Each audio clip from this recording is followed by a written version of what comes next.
Hell is going on? Three things. New iPhones are coming out today. A restaurant in Osaka, Japan is selling bad quality Wagyu beef and is in trouble. And Black Panther has been nominated for no less than 16 Academy Awards. I go by the name of Johnny Massacre, and you're witnessing the Johnny Massacre Show.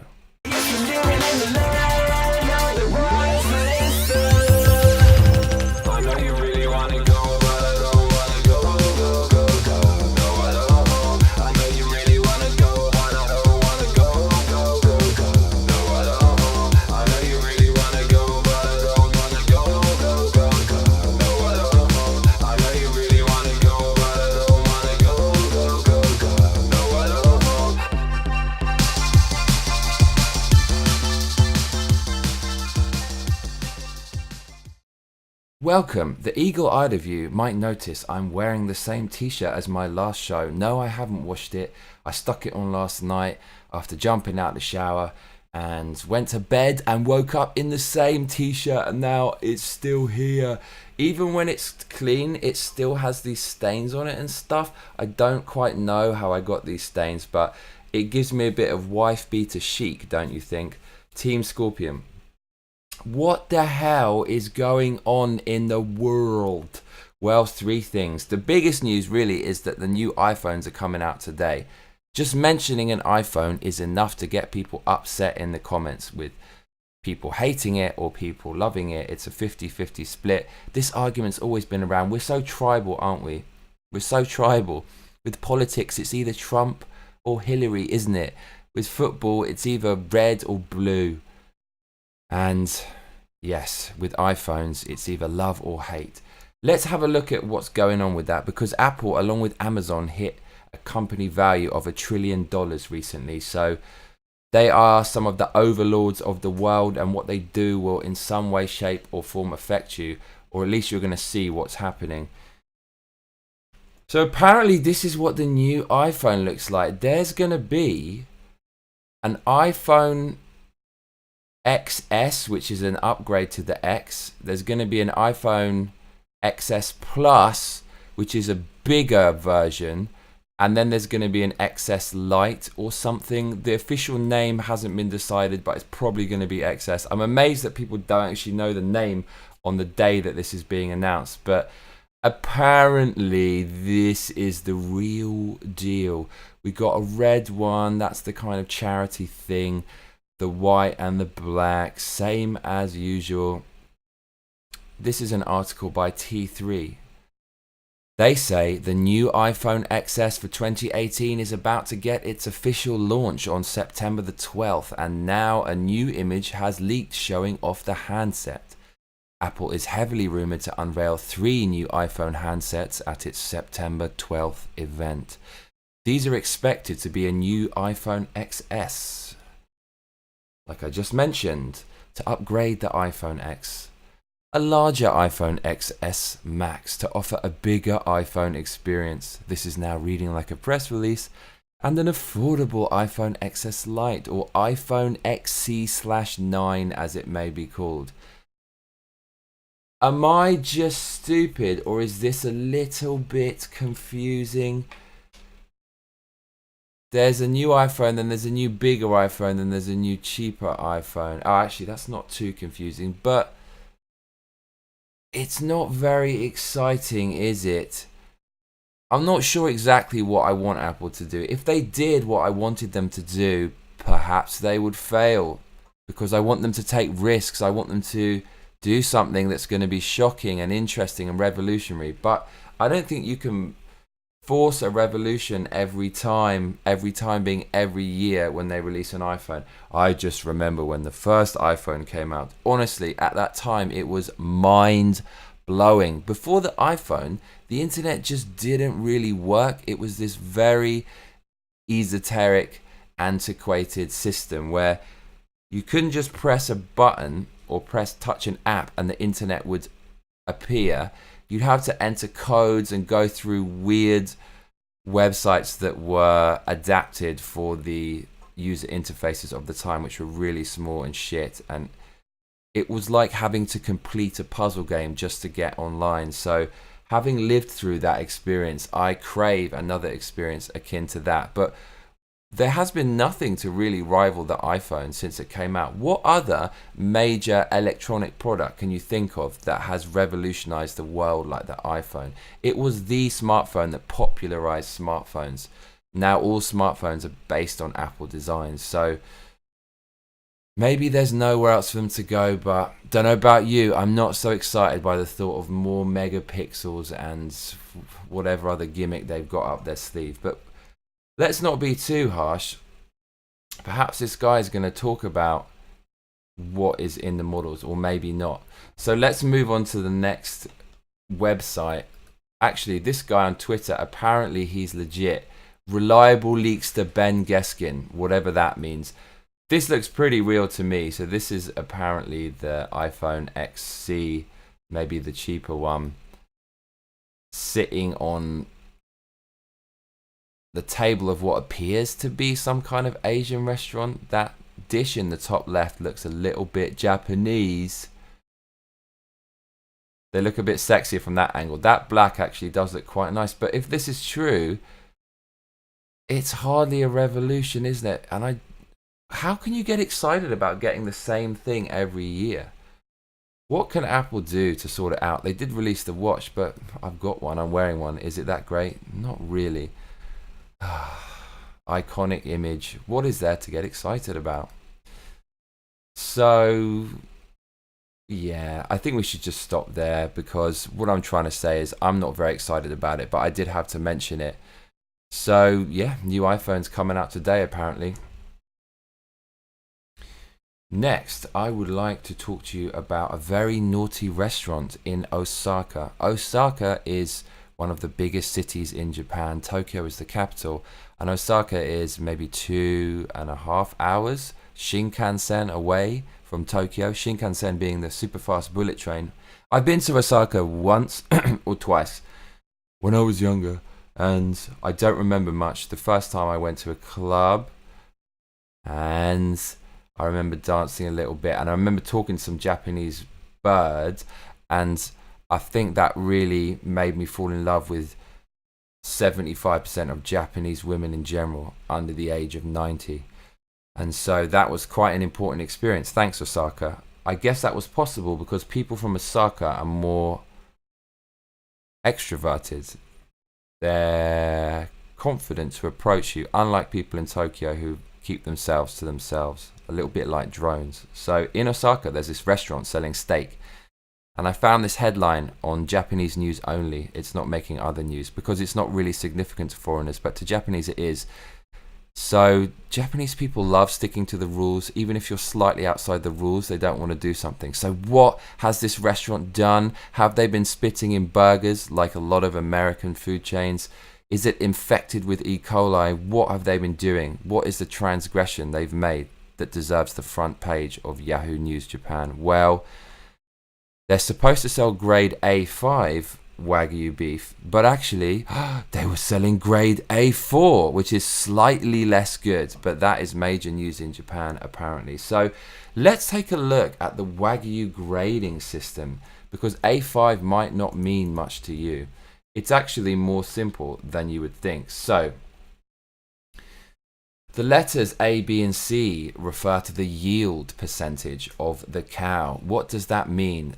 Well, the yield we're talking about is the meat in ratio to the entire weight of the body. So that would include things that aren't eaten, like hooves and horns and maybe eyeballs and the hair and skin and insides and so on. So apparently having more of a ratio in favor of meat means it's more expensive and it's better. So I guess if you're pretty fat, then the yield estimated percentage is going to be pretty high, right? Because fat people weigh more. And the whole point of Wagyu beef is the fat. That is where all the flavor comes from. And that is why chicken breasts are relatively flavorless, because they contain so little fat. So next up on the quality grading is the meat quality grade. So we've got 5, which is extremely good, and down to 1, which is inferior. I don't know what BMS means, I'm afraid. You'll have to look it up or let me know in the comments below. But I guess those are individual levels within the level 5 of extremely good.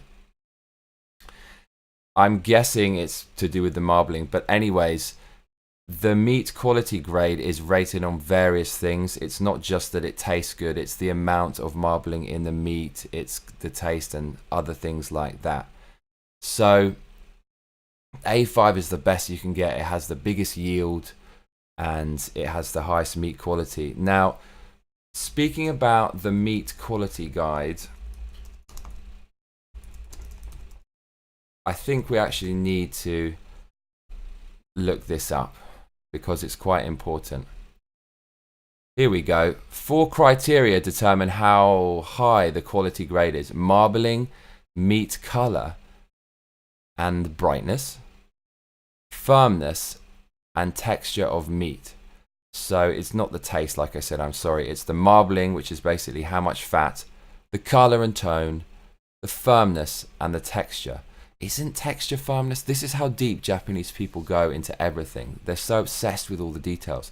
It's bad in some respects, but in other respects it's amazing because we get the best food in the world out here, in my opinion. So how this works is you cannot get a meat quality grade of 5 if one of the 4 categories hits a 4, including marbling, meat color, firmness and texture. So if it's a 4, if any of those score a 4, then the overall grade is a 4. So in order for Wagyu beef to get a grade 5, it has to get a perfect score in fat content, color, firmness and texture. And the texture relates to the meat. I mean, it sounds like there's a million things here. It says 4 criteria, but then it lists way more than 4. Marbling, meat color and brightness, firmness and texture of meat and color and luster, and quality of fat. So the point is, in order to get a perfect score, it's pretty difficult. It has to be the best of the best. And what was this Osaka restaurant actually doing? Being naughty, selling A4. Let me read you a little excerpt from online, shall I? So I've written it down here. The yield grade refers to the ratio of meat to the total weight of the carcass and is classified into 3 grades from A to C, with A providing a high yield. The meat quality grade is classified into 5 grades from 1 to 5 based on 4 criteria: fat marbling, the color and brightness of the meat, its firmness and texture, and the color and brightness of the fat. Okay, so this actually has the commas right. Right, so the 4 levels are fat marbling, color and brightness of the meat, firmness and texture, which I said is the same thing, and the color and brightness of the fat. That's crazy. So the color and brightness of the meat and the color and brightness of the fat. If the fat is slightly the wrong color, it can't get the highest level. The lowest of the 4 individual grades becomes the final grades allocated to the meat, which is what I said. A thorough grading system of 15 grades using a combination of 2 above mentioned elements ensures a clear indication of Wagyu meat quality and yield grade. So the name of the restaurant in question, the perpetrators, are Capo... What the fuck is it? I forget. Let me have a look. It is Steki Kapotski. Steki Kapotski. Steki means steak. Tski means like. Capo, I don't know, but it could be the name of the restaurant. So the name of the restaurant, Steak and Like. So that is the name, and you can have a look at some of their food here. I found it online. Quite expensive, 8 to 10,000 yen, so about $100 per meal per person. So these are all by the owner. These are the ones by the guests, which we'll look at because these show it in its rawest state. Pun intended. So that looks pretty damn good as Wagyu goes. You can see it's peppered up a little bit. It's on the teppanyaki, the flat iron. That looks pretty decent. How does that look to you? Does that look nice? Maybe just by association, because I've had it before. I know that's going to taste nice, but does that look appetizing? And then from the owner, we've got a huge slice of Wagyu beef there, very small, but you can see the marbling is insane. That's just nearly pure fat, as in pure flavor. That's making me hungry looking at that. You could eat that raw, I'm guessing, as sashimi. So, yeah. What did they do exactly? Well, they displayed it as the highest grade A5 rank, but lower quality beef was included in the restaurant's servings.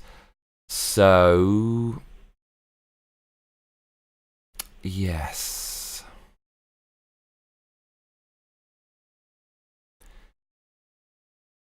They said it's because they were busy. So they were confused and they got the wrong order. And they were notified when a man who was from Tokyo came to eat the meat and said it's not tasty and reported them. So he snitched on the restaurant.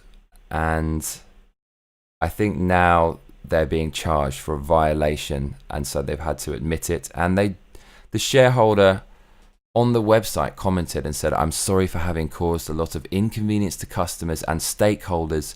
I don't think stakeholders is a Japanese word, but it sounds amazing in English for anyone in this industry who's running it. And he said he will work on preventing it from happening again. So, as the horrific counterfeit news network would say, that is something of a big nothing burger. It's not really news at all, to be honest, is it? But in the West, if you had similar kind of food news, it would be about some life-threatening disease or serious neglect leading to sickness of customers, which just goes to show you how ridiculously high the food standards are in Japan. Now, lastly, today, I want to talk about Black Panther being nominated for, I believe, 16 Academy Awards. You have got to be joking. Please now go and watch my review of the Black Panther there. It is one of the most overrated movies of all time. It wasn't horrifically bad, but I was falling asleep halfway through. There was very little original there. The acting was just subpar at best. The casting was silly. It was an SJW infested film. Oh, God. It was very dull indeed. However, the Oscars are nominating it in 16 categories, so I'd like to talk a little bit about that right now. Let's have a look. According to UK's IGN site, Disney wants Oscar voters to consider Marvel's Black Panther in 16 major categories for next year's Academy Awards. Oh, so maybe it hasn't actually been announced yet. Or maybe it has. Let's read on. That's every major category available for a live-action domestic feature film, except for Best Actress. Disney is running the main female actors, including blah blah, in the Best Supporting Actress category instead. So Disney wants... Okay. The studio has launched their official For Your Consideration site for Academy voters, revealing the following categories and candidates they're campaigning for nominations. Also, it hasn't been nominated yet, but Disney of course they want it to be nominated. And that's kind of interesting because Disney aren't usually pitching their movies for all of these categories, I guess. How many Disney movies feature Best Actor, really? But they're going all in. And I guess they're seeing an opportunity here because the Oscars has gone SJW. Last year it was unbearable. There was loads of virtue signaling where some of the famous actors who live in ivory towers come out and talk about how we need to have open borders and let in more refugees, although they wouldn't let one of them into their own 5-story, 1,000-acre mansion.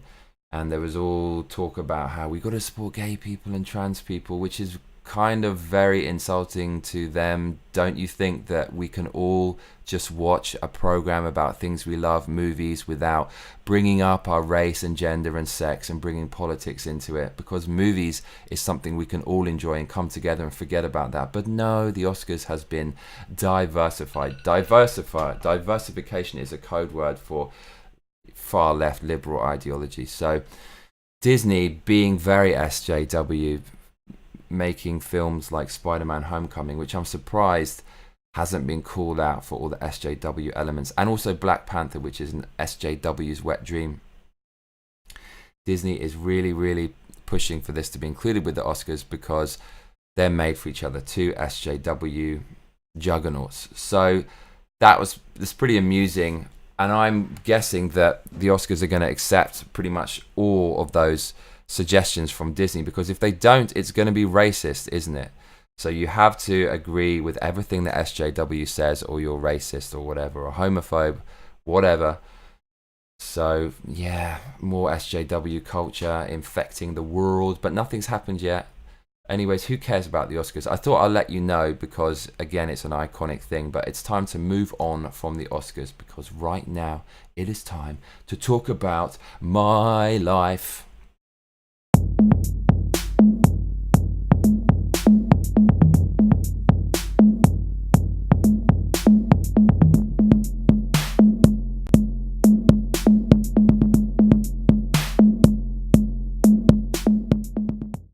I can't actually hear that song. I just have to wait until that weird, trippy graphic ends and then I can jump in. So I've got a new music video coming out. I'm guessing that it's going to be this week. It's called Miracle and it's produced by Equavox. I've got to get his name right. Equavox, spelled EQAVOX. And it's taken me forever to make the video, but it's nearly finished. So it's pretty fucking good. And we got away with murder. We got away with using some iPhone footage and also some footage of some cartoons, some old band cartoons online. And the resolution was really low, so I couldn't use any plugins to make the low resolution footage animation that makes up part of the music video usable. So instead, I just exploited its low resolution and I put more low resolution effects on top of it to make it look intentional. Look out for it. I will, of course, be playing it on this very show, the Johnny Massacre show, live from Tokyo, soon. Look out for it. Miracle by Equavox featuring Johnny Massacre myself. What else is going on in my life? I'm looking to buy a house. I'm looking to do a little business flex. And one of my friends is going to be my investor. He's absolutely loaded and he owns a very iconic brand in Japan, which everyone knows and all children grew up with. So I'm pretty excited about that. The problem, I'm basically doing it as a business move, and it's not going to be to live in, it's going to be to generate money off and exploit. So I'm looking for houses now, and the Japanese housing market is really fucked up. In America, you can just roll into a realtor and say, give me a house. They say, okay, how much money you got? And then boom, you've got some options. But in Japan, it's much weirder than that. I'm not going to get into the technical parts, but it's quite a struggle out here. It's a very corrupt industry as well. And I'm having to do it using Japanese. So if you want to make money out here, I guess the point is you've got to learn the language, because otherwise you're going to fall behind. So I've had to call real estate agents and explain to them about the different zoning laws that I want to have a house in, something even in English that might be a little tricky. So that is a real positive actually, because I'm being forced to use Japanese and I'm learning words like bukken, which means property, and chotoshiki, which means zoning, residential zoning. There's different kinds of zones. Some of them you can't make a business in. So that's something I'm doing. We're looking at $500,000, $600,000 places, and that doesn't get you very much in Tokyo, but it's enough to make a bit of yen, I believe. So I'm also doing that. Tomorrow, a real estate agent's going to pick me up from my recording studio, and we're going to drive around looking at places. So I'm not looking forward to doing that. It's going to be dull, but I'm looking forward to getting the deal done so I can make more money. Of course, you can always subscribe to me on Patreon if you want. It's patreon.com/Johnny Massacre. That's patreon.com/Johnny Massacre. Hey man, if you want more of these rants and more of this analysis, video game reviews, movie reviews, and music, I'd very much appreciate it if you supported me. What else is going on in my life? I'm sorry to say I like non-alcoholic beer. The people that I used to diss, I have become one of them. There is no room for alcohol in my life anymore because, yeah, it used to all be about that and trying to look cool and going to the club and getting my drink on. But really, I don't need alcohol to talk to people and have a wicked time and dance and feel the music. I don't need to put poison in my body to do that. And alcohol has calories, so I am very greedy. It's difficult for me to control my diet. If I was to drink something that's 200 calories less, I can eat for my calorie restricted diet, so I can not have a fucking ugly ass belly. That doesn't leave much room for alcohol in my life, so I've turned to non-alcoholic beer. Now, I'm guessing non-alcoholic beer in Japan is another level. Our drinks industry is kind of amazing out here. We've got an insane range of choice. Coca-Cola owns a company called Georgia Coffee, which accounts for $1 billion in sales every year. Coca-Cola itself accounts for 10 billion. But think about that. Even 1/10 of the most popular drink in the galaxy is a hell of a lot of sales. And actually, Georgia Coffee makes up the most sales of any readily available drinkable coffee in the world, apparently. And so,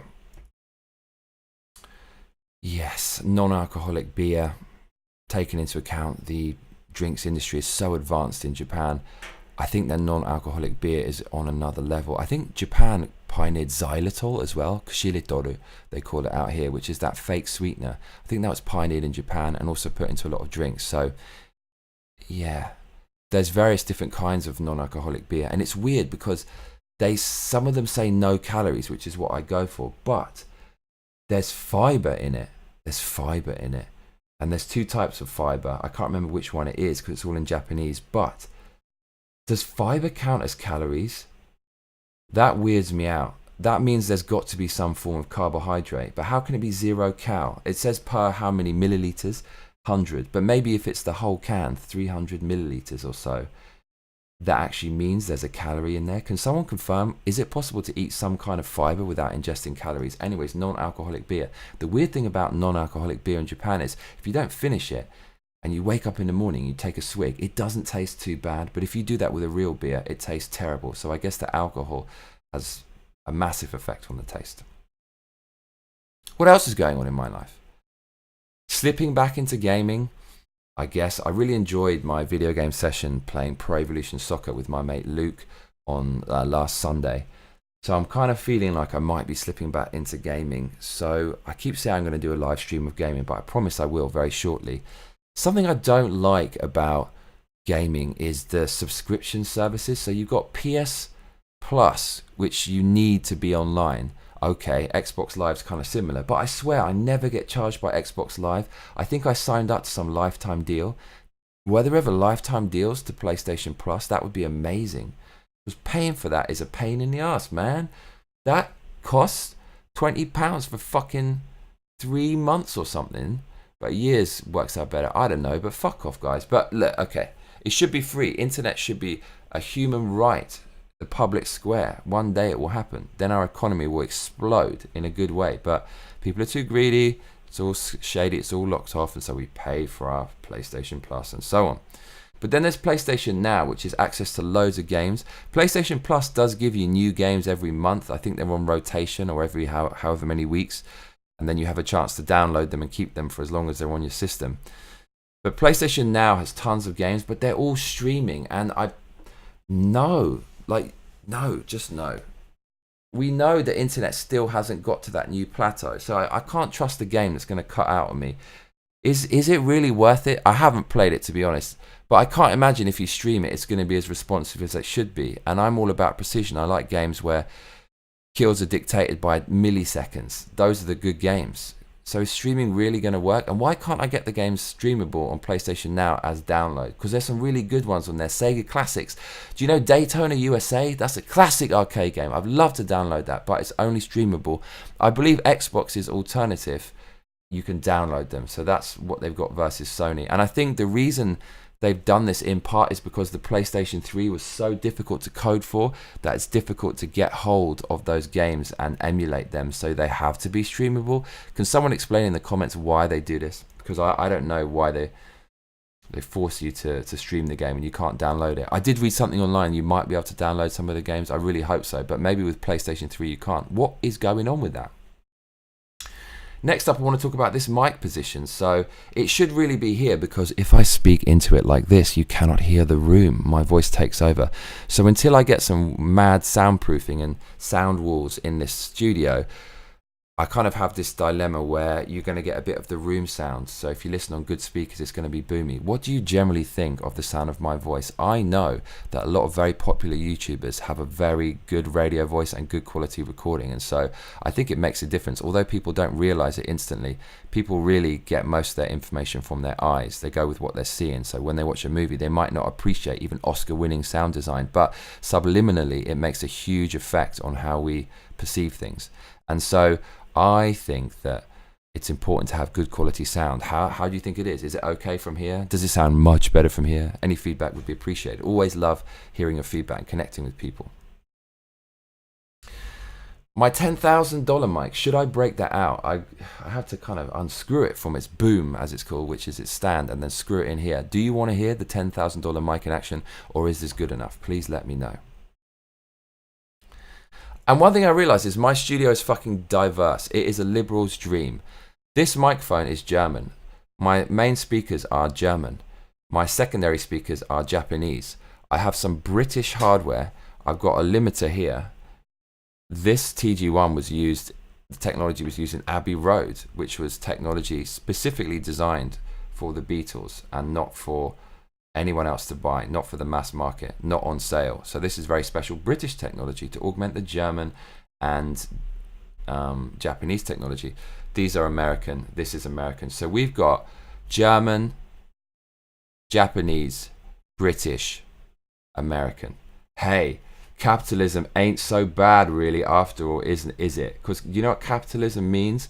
It means people get rewarded for making the best stuff. People can make the best stuff, and then they can sell it and you can buy it, and that's the circle. Isn't that wonderful? Because if the far left get what they want and turn the world into a socialist hellhole, there's going to be no motivation to make good products. So forget about all that socialism. Forget even about things that touch on socialism. Capitalism all the way, baby. I like my German, Japanese, American and British equipment. It's more diverse than you think, this way of thinking. Mailbox. Okay, so someone has been asking me for a while to answer their question, and I'm sorry I haven't answered it yet, mate. I'm going to answer it now. I've actually answered it a few times, but the question is quite deep and I messed it up, so I didn't include it. But I'm going to answer it now, and it's about my cousin. So this particular reader is black, and my cousin is black. His name is Weight Gamer. So thank you for your question. Weight Gamer's question is: hello, Johnny Massacre. Regarding your complaint request at approximately 22 minutes 20 concerning your subscribers not leaving questions for you, I still very much wish to hear your in-depth description of your years growing up with your black cousin who introduced you to rap music. I made this request of you several months ago when my YouTube name was Level 5 Diagnostic. We briefly discussed this topic a few months ago during a couple of your live streams. I hope that you find the time to delve into it soon. Thank you. What a lovely message. Thank you, Weight Gamer. Okay, so growing up with my cousin. I'm just going to be honest and tell you the truth about everything. So my cousin is half Jamaican, half German. My mother is German.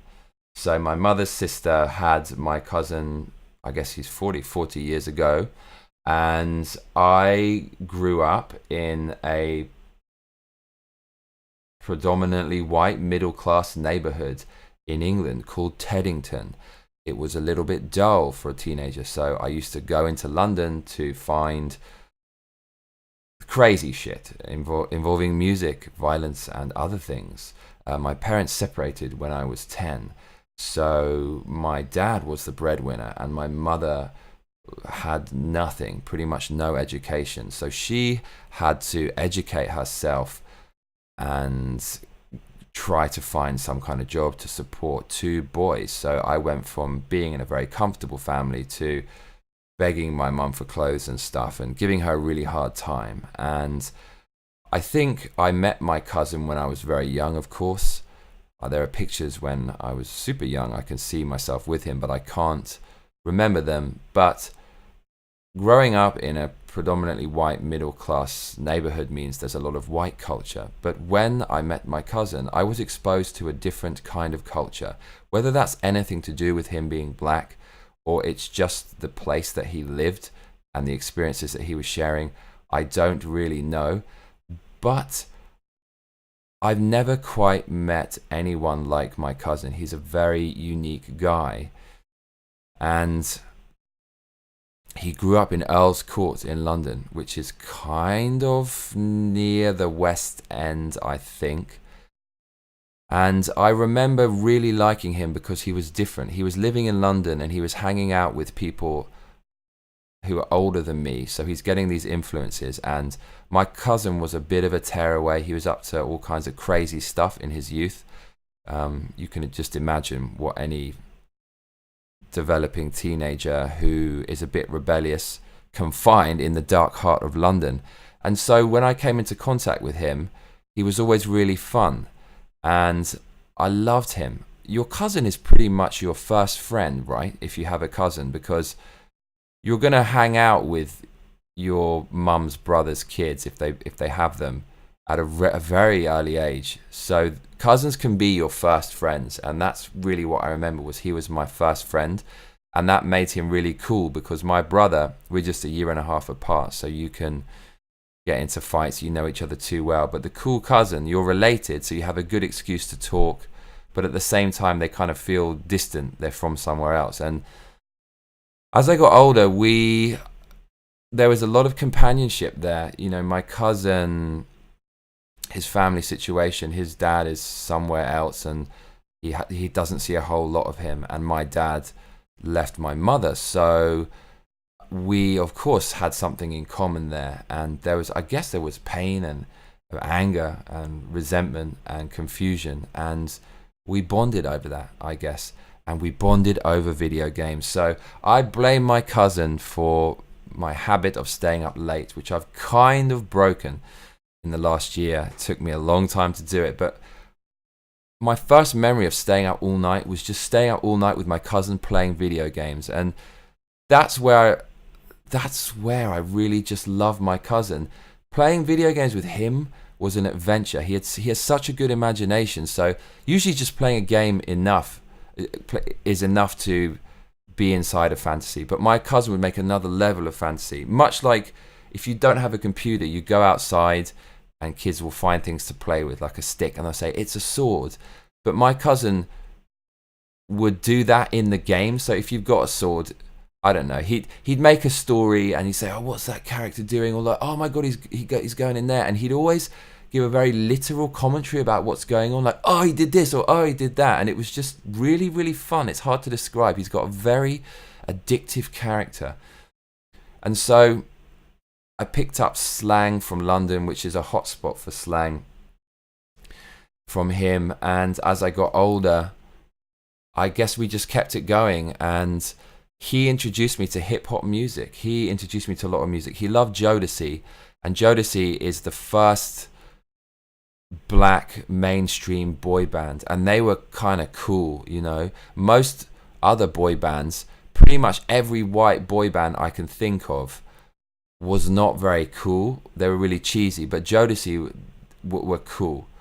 And so he used to listen to a lot of them, and I ended up loving a producer called Timbaland, probably my favorite producer of all time. Him and Dillinger, the drum and bass producer, are really neck and neck for me. Quite different. But Timbaland produced some of Jodeci's early stuff.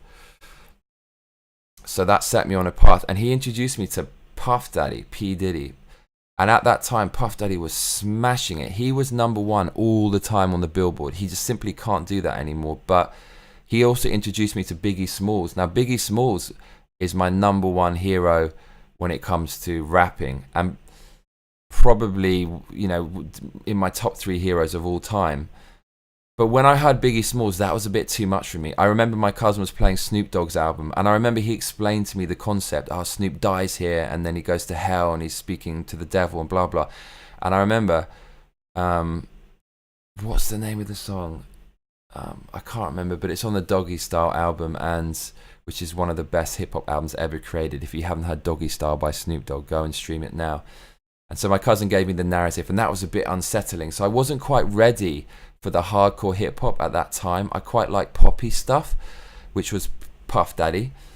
But Puff Daddy also was responsible for executive producing Biggie Smalls. So my cousin got me into rap and got me into the London lifestyle. He was always, he's a bit of a ladies' man, a bit of a Romeo, very good looking guy. And so he really got me onto chasing girls as well. Just watching the way he used to operate, he had a lot of confidence. He'd just go and talk to them. So I kind of picked up his very brash style, and but effective style. And so I would have jumped off a bridge if he'd have told me to. He was my absolute idol. I used to cry when he left sometimes, and then he'd be on the phone talking to me. I'd be really embarrassed. But I just wanted him to live in my mum's house. I really, have some great memories with him. I remember playing Super Mario on the Super Famicom and stuff. And life, as Jordan Peterson says, one of my idols, is order and chaos. And so in life there is death, and difficult things happen. Everyone goes through these experiences, and we went through a lot of ups and downs, as they say. So we've been together through a lot of shit, and I think when I was at my craziest point, when I was doing a lot of drugs and stuff and going out and doing all kinds of ridiculous shit and stealing from my mother and stuff, you can tell that's not the hallmarks of a very content young man. So at those times, he wouldn't judge me. We could just hang out on a level, and he'd never lecture me. So he was a very important person when I was growing up. And yeah, he also showed me the value of family and so on. So we haven't been in as much contact recently, and I feel guilty about it because I'm kind of doing my own thing. But yeah, if you're listening, I love you, cousin. Or wasn't, as is my pet name for him. So that is my experience growing up with my cousin. And when I was young, obviously I could see he was black, but it didn't really cross my mind that he was black. So from a young age, I kind of learned that black and white people are the same. It wasn't even learning. They just are, because we're humans, but we look different. And there are different cultures and different backgrounds. However, that for me was really, really important. So it just made me see people as people. And then when I got older, I realized there was such things as racism. I didn't even know what racism was back then. And the way that we bonded is the way that anyone would bond, regardless of where they're from. And another interesting thing is people always talk about cultural appropriation, just SJWs looking for any excuse to shame people, to push their agenda and political stance. But people are saying cultural appropriation is bad, you know, they're wearing a kimono, that's disrespectful to Japan.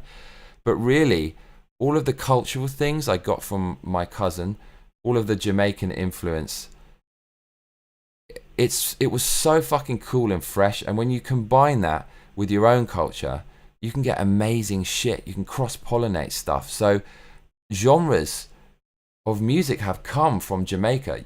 Dub reggae is basically responsible for drum and bass, and it's in the name, dubstep. So if you want to talk about cultural appropriation and you can't use anything without permission, you would never evolve. You need to, power comes from relationships, and you need to be open to receive other people's cultures, and you shouldn't be pissed off if someone else takes something from your culture and is inspired by you.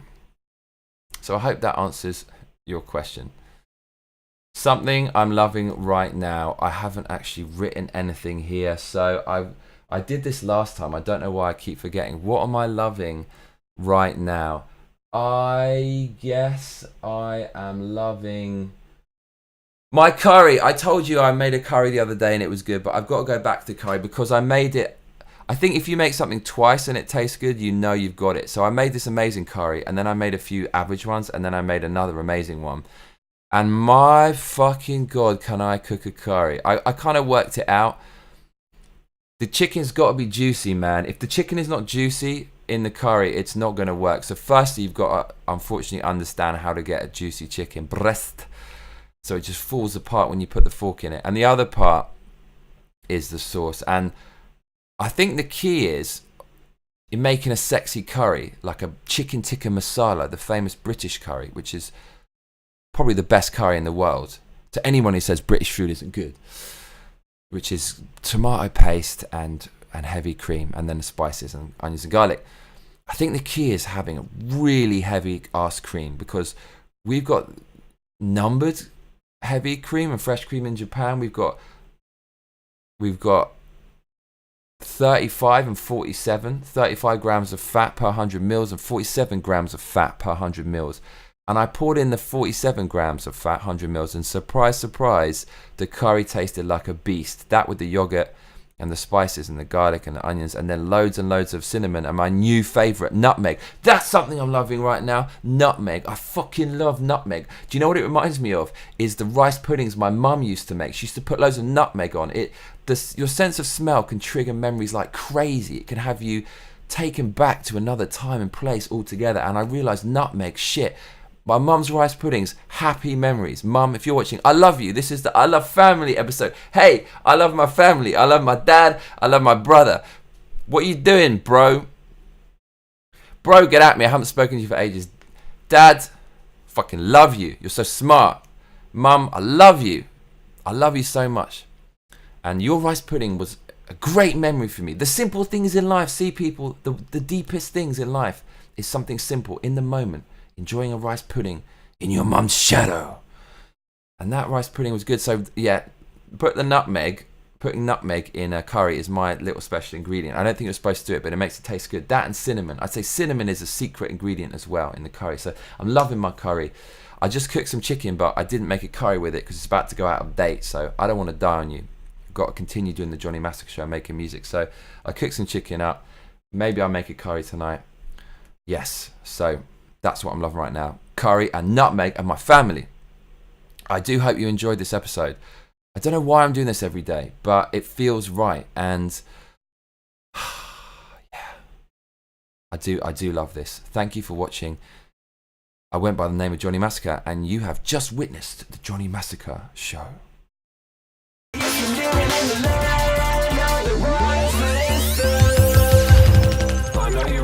I can talk over the outro now.